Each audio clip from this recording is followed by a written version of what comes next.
So, obviously I was playing 2K. I decided to wrap him up, swallow him up. I faced him to me, which is when I saw him turning purple and blue, not breathing. This is Andrew emotionlessly reenacting the tragic death of his son, caring more about video games than being a responsible parent. But what Andrew doesn't know is that the medical examiner has already finished the report, and what it found in the autopsy doesn't match a single word he said. Never once in my life will I ever put my hands on my kids and I grab your gun and up in the head right and I'd prove that. My father, on the other hand, beat me as a child. I love my son. I want him back. I want him back, dude.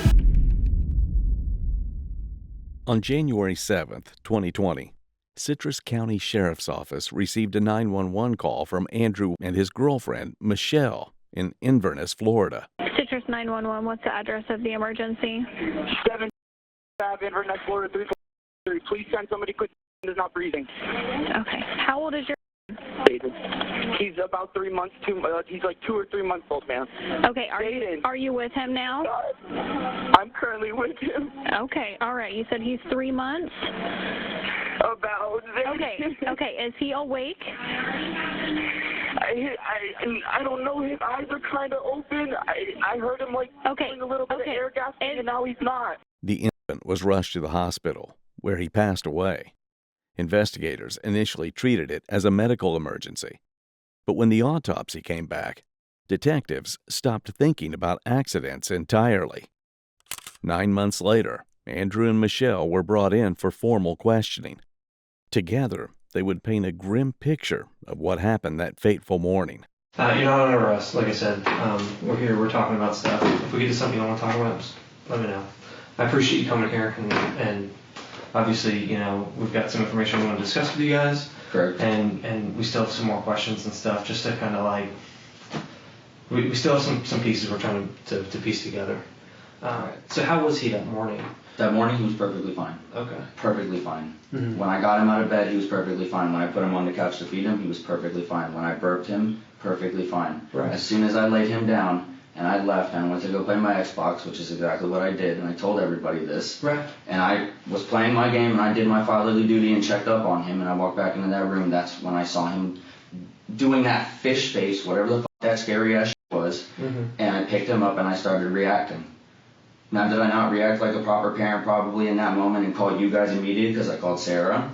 I don't Yes. think anybody would react in any type of, I mean, I guess you could call it normal way. After seeing that. You know correct. what I mean? Like, I honestly did not know that would have been what was going on. I thought to call Sarah because maybe, you know, I didn't want to lead into, my son's going to leave me here, you know, by myself, and I'm going to have to tell my fucking wife this when she gets home. So I figured, let me call Sarah. She has Jade. Maybe she's been through this, and maybe she has a remedy, you know, pat him on the back, get it out of him. Maybe he's choking on something, and nothing ever happened.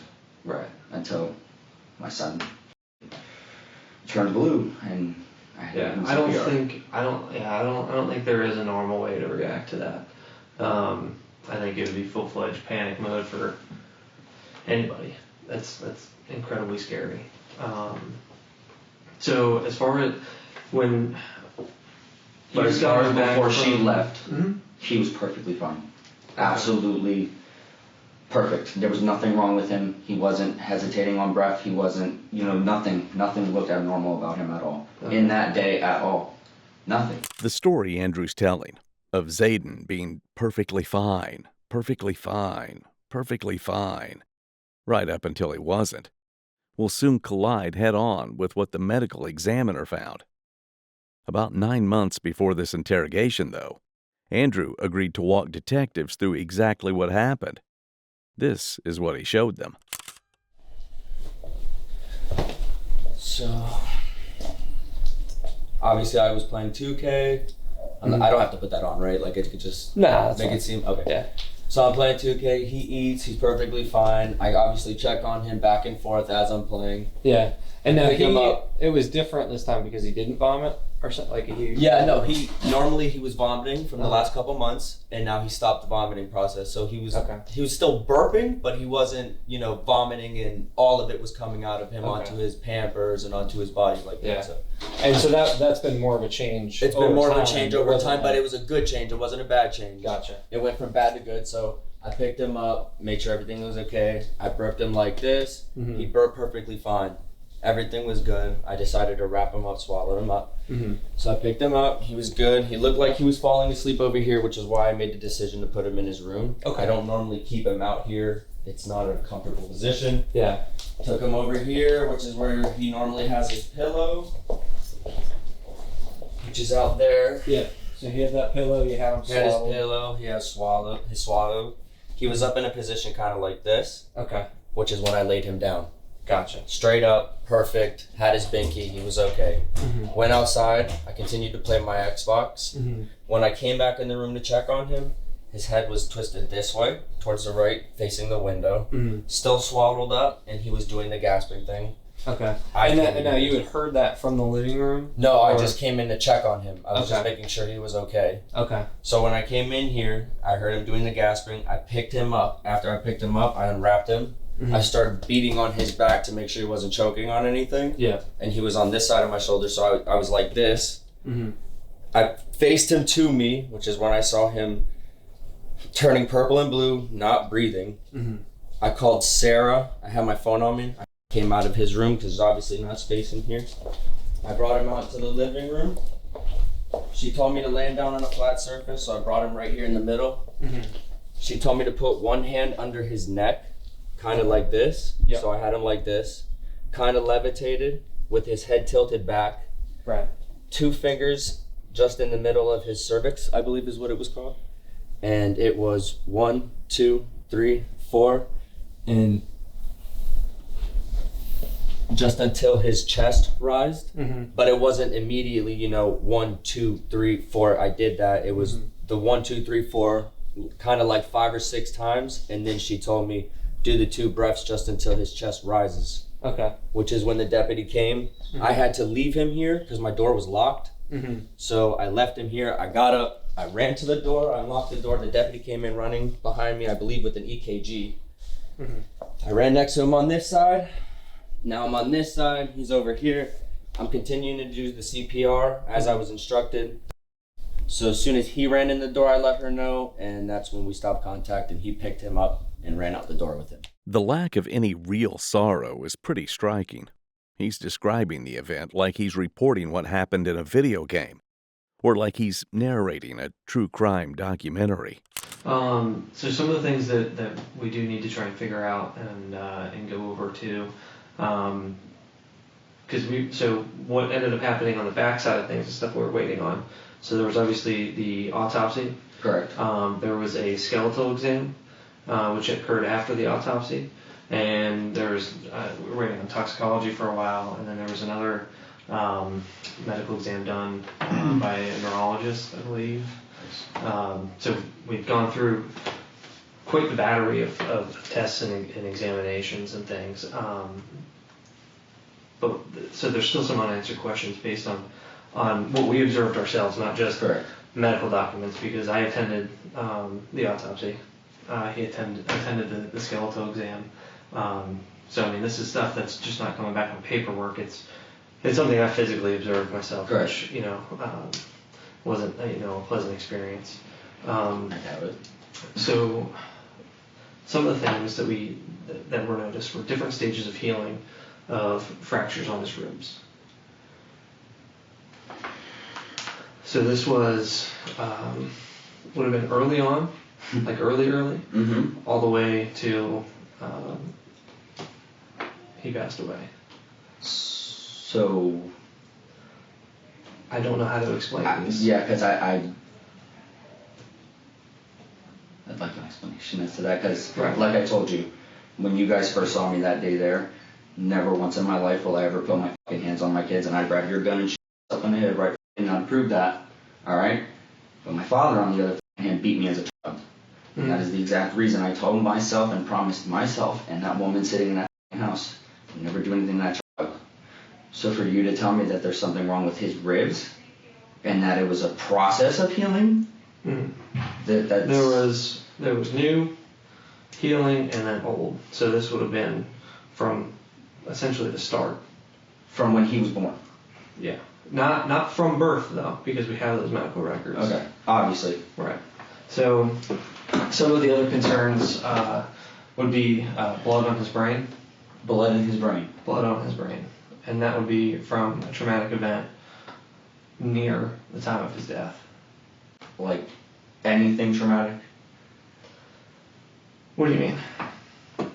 Like me yelling at a dog. This would be fighting. This would be a physical traumatic event. There was also linear bruising on his buttocks. Could be in the shape of a hand and fingers. Mm-hmm. And there's also bruising on his scrotum, so there was some sort of trauma to his lower end.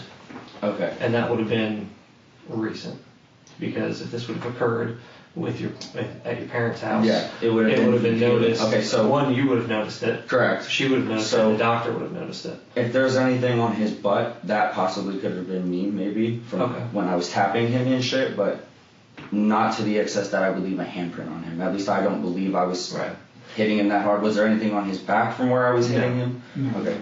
So this would be more of an isolated thing. It wouldn't be post-mortem, which is post-death. This would have been before that. According to a later reenactment, this is what Andrew said happened. The door, I look at him after the 15 minutes of just checking on him like I told you, and I hear him gasping, so I freak out. I open this like this because I think at first it was probably constraining him. He's still doing it. I pick him up, take this blanket off. Obviously I threw it over there, and I was freaking out. He's gasping. I put him on my shoulder. I start tapping him like this. He's still gasping, and then he just stops gasping. And I pick him up like this, and he looks limp, which is when I called you guys. And that's it. But it turns out that's not at all what happened.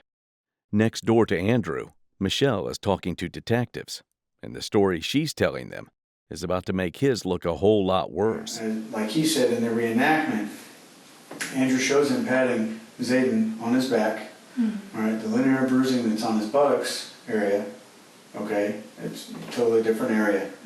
All right, and when he also describes it as linear, okay, just like your fingers, how these lines run here, that's how the lines, technically the bruising were. So, and I understand immediately you're like, no, I've been with him every day from the moment he was born to the day I went back to school. But like, wouldn't the doctor have noticed something, his breathing wrong? Because if a rib's broken, he would know that. Right, and that's probably along the lines of why he wasn't eating with you guys, is because he was in pain. So when he goes to the doctor's office, if he's not eating and he's not doing this, they're not going to be doing x-rays to look for bone Could a rib be from a dog? What's that? A dog. Could a dog do that? No. Or he's like jumping by accident on him? No, it wouldn't be a dog. Okay. My dog's happy, so. Are you sure it wasn't like a rash on his butt? It was not a rash. Rashes don't go through the skin, through the fat, into the muscle. Were there any times that you ever knew Andrew to be upset or overwhelmed during the first 3 months? And bear in mind, I know you guys were, because we talked to the family, and we know that you guys had sent some messages and communicated about giving Zayden up to some of his family members that he had stayed with when you guys were down south. Yeah, because at first, it's hard to get a child. Like, how do you do it, Was there ever a point in time where it seemed like it was getting to a breaking point? Like what? Like anger? Like, were we angry at him? Or Andrew? No.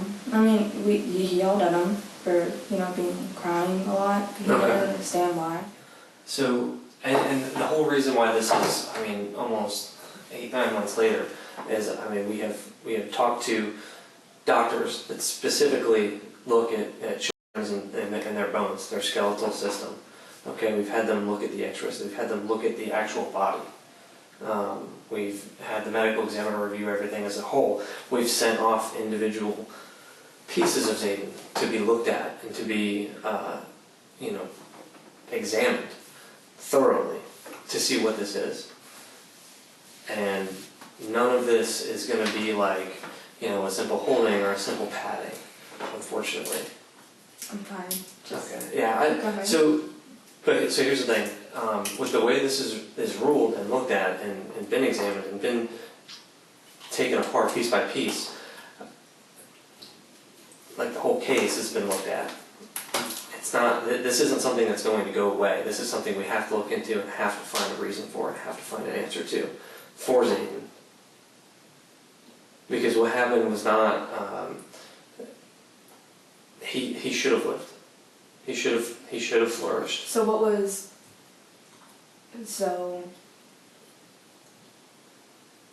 The cause of death is blunt force trauma. The manner is homicide. This is a case that's not going to go away. We owe it to you and we owe it to your family to find this out. There was something that immediately made you think of an instance where Andrew was holding him like this. Can you tell us more about that? I know you didn't think you saw a squeeze, but what made you think of that particular situation?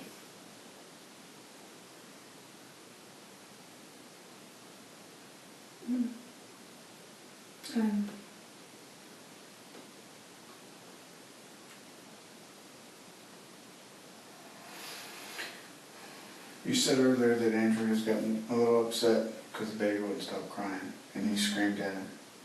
Any of those times, did he pick him up? Is that when he's holding him and he's screaming at him?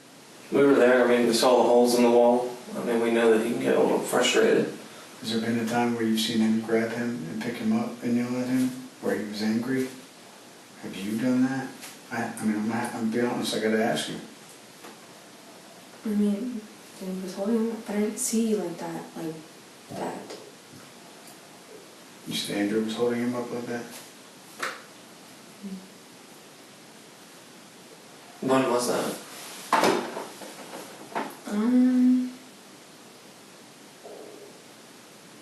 Obviously a while ago, but In relation to him passing away, was that? like weeks. It was just weeks ago, like weeks before. Okay. Yeah. And that would explain the prior healing. Would that have been up in Citrus County, or would that have been down in while you guys were visiting? Here. Okay. So those are the type of instances that we're trying to figure out and that we're trying to determine, because obviously, our timeline does go back to when he was first born. It wasn't that long of a life, unfortunately. So what happened with the breathing? What was up with that? He succumbed to his injuries. I don't understand. So the amount of trauma that was inflicted, from whatever happened, okay, eventually his body just it can't go on any further. Like the trauma to the head, the brain swells, there's blood, and eventually his body shuts down. The only thing I think about the head is when he was squirming in his crib, and when I went over to check on him, his head was pressed against the crib thing, and it left a dent in his head. So, and another very soft there. Right. Yeah, but that wouldn't cause, with the cup just leaning up against the crib, it wouldn't cause the injuries that he actually physically had. And that's why it's... From the brain. Right. From the pressure, it wouldn't... No. And that's why Detective asked you earlier, it's really important when you left for work that day, Zayden, how was he responsive? Was he his normal self? Did he seem different? Was he giggling? Was he crying? And he didn't giggle yet, but he smiled once. Okay. So he was waking up and he did smile? Yeah, he was alive. He was there. Okay. The picture Michelle has painted is not a good look for Andrew. Back in Andrew's room, he continues to deny. But the walls are closing in from both sides now. I don't want to believe that I hurt his ribs, genuinely, from the way I grabbed him or anything. And I don't believe I did grab him rough at all, or from whatever happened in that morning from when I grabbed him, if I did anything wrong to him, because I don't remember him hitting anything. I don't remember anything of that sort to cause a traumatic experience, other than maybe from when I ran around the house with him, or if I set him down on the floor too hard, or if I grabbed him too hard. Those are the only things that I could possibly think of that would do those things to him. The extent of the injuries, it would be a noticeable event. It would be something that you would say, yeah, I recall that. It's something that would have been significant. So it's not from CPR. It wouldn't be from back pats. Because if it was from something like that, that would have been, a more widespread bruising, similar to the buttocks. And we know that, you don't burk him on the butt.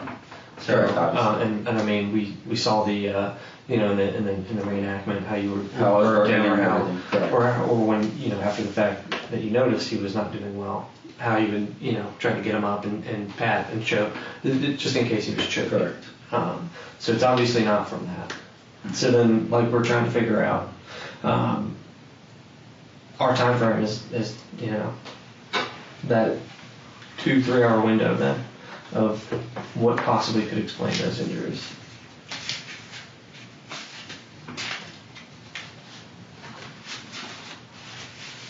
Because like I said, we were present for all these different things. It's not, and I know when we first spoke, we're like, well, sometimes there's SIDS or something of that nature, but that's not the case. There is a known cause and manner of death, and that was listed as some kind of blunt force trauma. As blunt force trauma, which does not make any sense to me. So, wait, let me say something real fast, okay? I don't want you to think that we brought you and Michelle down here to point the finger at either of you and say you. Well, I mean, my whole family's doing it, so that's kind of what it feels like. I'm honestly about to get an attorney. Okay, just listen to me. Because I'm not liking it. I'm feeling attacked the same day I was feeling attacked the day you guys came. I couldn't see my son in the ambulance because you guys wanted to question me. You questioned me. I gave you your answers that you wanted and you needed, because I'm trying to help you understand what happened to my son. Because I want to understand what happened to my son, and she needs to understand what happened to my son, because she needs to stop stressing out. Okay, then all I can ask you to do is sit here and try to help us. I will explain everything to you as I'm trying to. I'm not attacking you. I'm going to tell you the utmost truth of what I have and what he has, and explain that there's only technically 1 or 2 things that could have happened, okay? Now, when I spoke to you in the car, the ambulance was not there. I didn't keep you from being in an ambulance. Okay, they wouldn't have allowed you in the operating room where he was at. They wouldn't have allowed that. All right? And I explained that to you there. Just don't understand.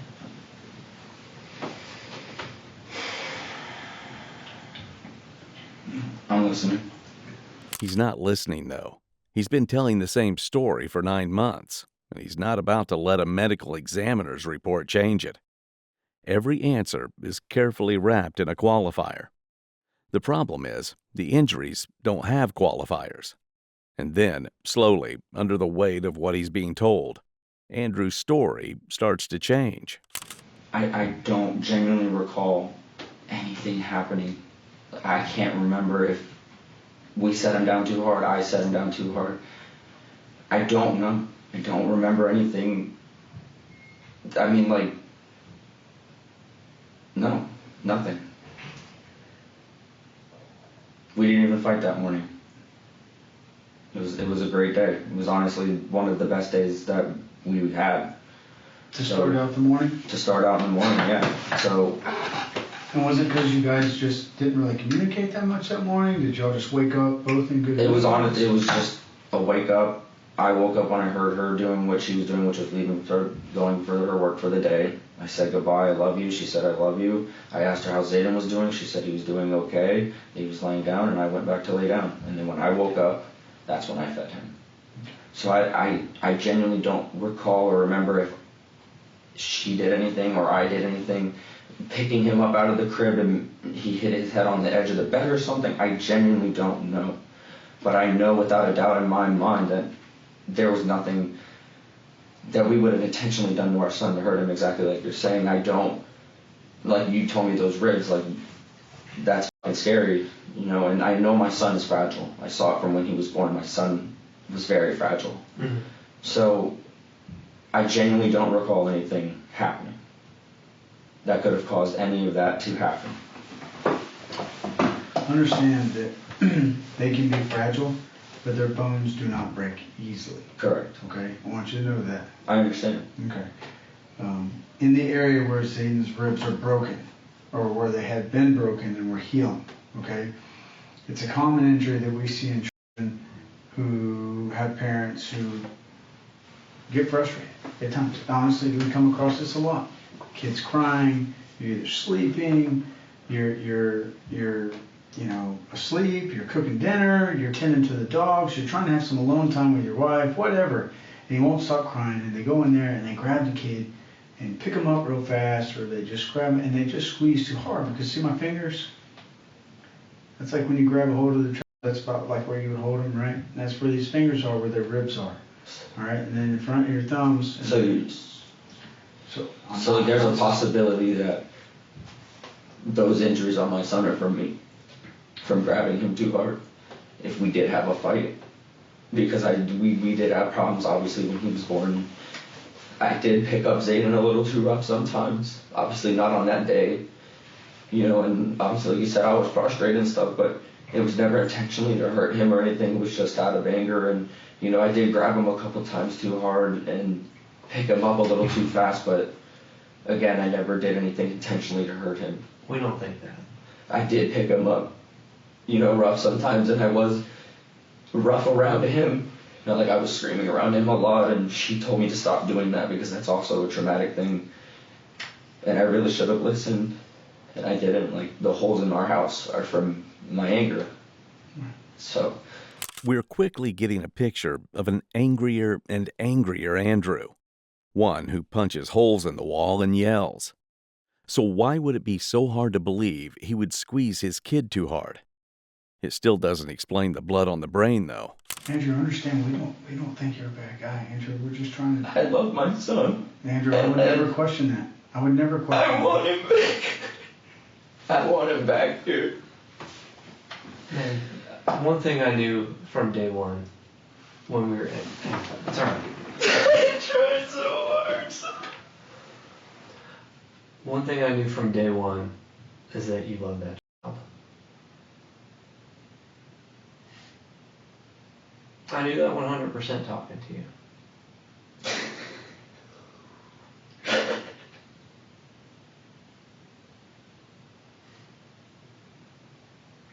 And we owe it to you, we owe it to Michelle, we owe it to Zayden,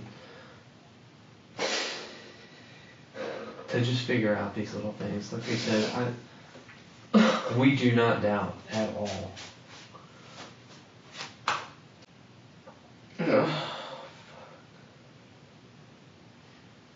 It's okay, man.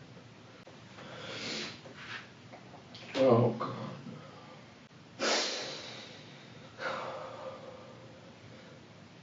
Andrew, I know you would never do anything to intentionally hurt him. I know you love him. What happened? How do we explain this? I don't remember his head hitting anything. But the ribs possibly could have been me. Like, that's the only thing I can think about. Or when you're telling me that there was new fresh ones. Mm-hmm. Obviously from the panic, maybe I grabbed him too hard at first. I don't remember. I don't think I did. I don't want to believe that I grabbed him at first that hard. And I don't think I did. His head, so... But for you telling me that his head was injured is...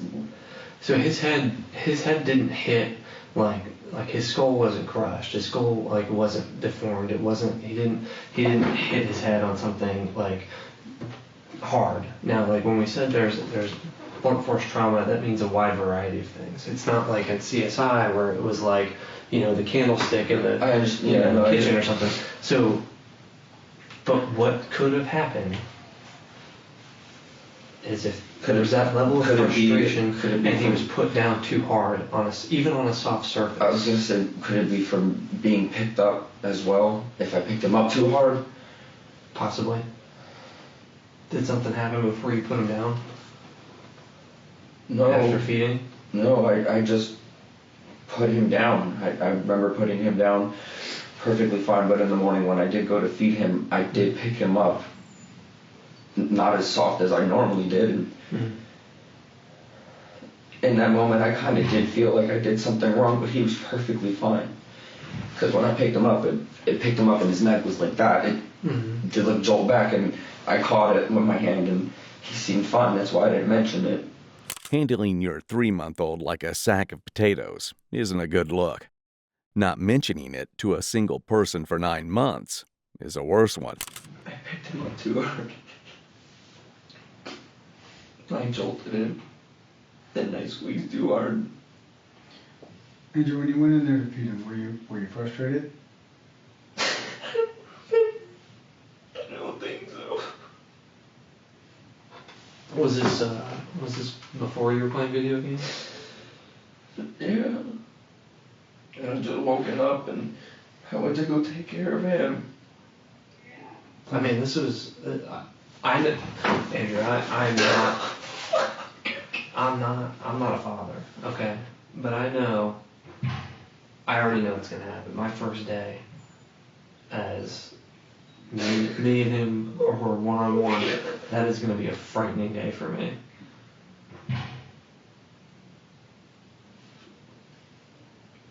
How were you feeling that morning? I mean, it was,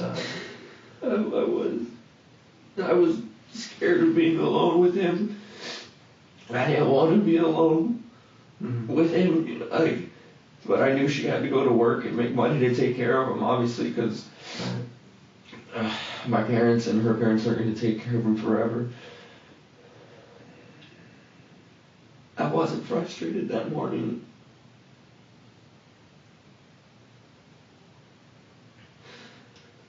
but you were scared. And I rushed it.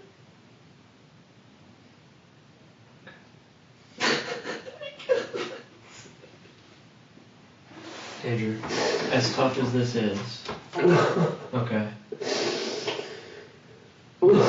this is what is going to bring him some rest. Okay, this is what's going to get you and your family through this, you and Michelle. Okay, that morning when you lifted him up, it was that one lift. Did you put him down on the couch after that? I think I put it down too hard. Okay. When I went to change his diaper, I checked him in the morning when I put him on changing station. Okay. Was that the crib in the corner of the room? By the window. Oh, by the window. Okay. The changing station it's like this, but the inside's inverted, so it's more cushioning on the edges, and it's basically like he's laying on the wood. In the center? Is that where you put him down too hard?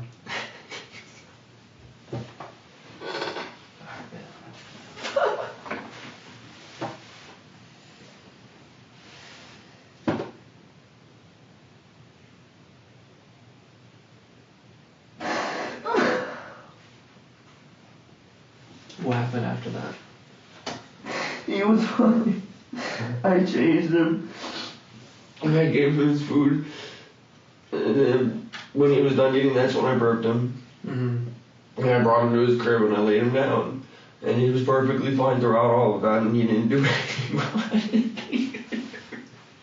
Did he cry at all? Not really.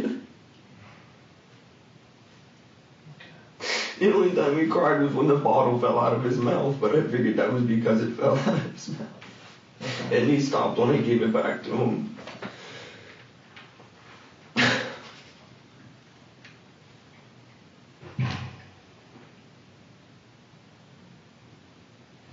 He didn't cry anymore when you went and laid him down? Not even just a little bit? No. I gave him his binky, and he was there. He looked up at me, and he was laying down. I didn't see any tears. I didn't hear him cry. I didn't hear like a whimper or a gasp or anything. I didn't hear anything. And now, Andrew is about to find out exactly what 8 months of fractured stories and convenient memory lapses have cost him. Kind of go over something real quick, okay? So, with the circumstances and things that have unfolded and how the medical examiner ruled everything, okay? His death is listed as cause, blunt force trauma, and the manner is homicide. Okay? So what that means is there was an act that took place by another person that led to his death. Okay? So what's going to happen next? You're going to be arrested for manslaughter. This is not you intended for this to happen. Okay? Okay. This is the beginning, it's not the end. Please get her. Please get her so she knows what's going on. Please get her. I will. I won't. Okay. So this is what's taking place. This isn't the end, this is the beginning. Okay? This isn't the end all be all. Okay? Do you understand? Okay. You don't know.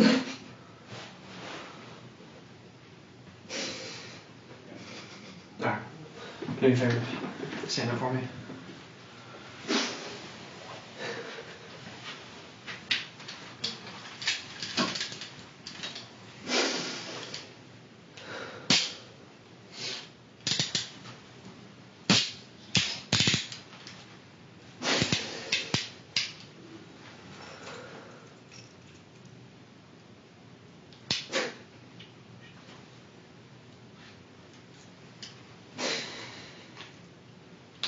Can you twist this one? Yeah, please. Feel better? Yeah. How's that one? You good? Hang on 1 second, alright? In January of 2022, Martin pleaded no contest to aggravated manslaughter. Before sentencing, he told the judge he didn't believe he caused his son's death. The judge sentenced him to 25 years in prison. Zayden lived for 3 months. He deserved so much more. Our hearts go out to his family, all who knew him, and all who loved him. Thank you for watching today's video. Please subscribe if you enjoyed, and check out one of the craziest cases I've ever covered, right here.